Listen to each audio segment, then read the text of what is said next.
بسم اللہ الرحمن الرحیم۔ السلام علیکم دوستو۔ سوال: صلح حدیبیہ کے کاتب کا نام بتائیے۔ جواب: صلح حدیبیہ کے کاتب حضرت علی رضی اللہ تعالیٰ عنہ نے کی تھی۔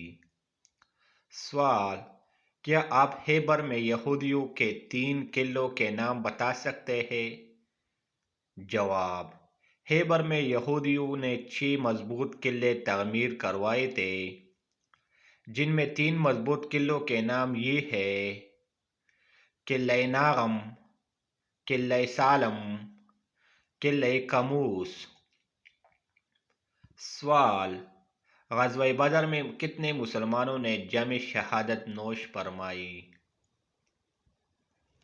جواب: غزوہ بدر میں 14 جانشینان اسلام نے جام شہادت نوش فرمائی۔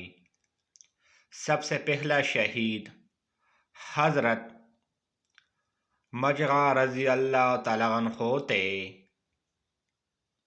سوال: غزوہ احد میں کتنے کفار مارے گئے؟ جواب: غزوہ احد میں مسلمانوں کے ہاتھوں 23 کفار ہلاک ہوئے۔ سوال: غزوہ خیبر میں فریقین کا کتنا جانی نقصان ہوا؟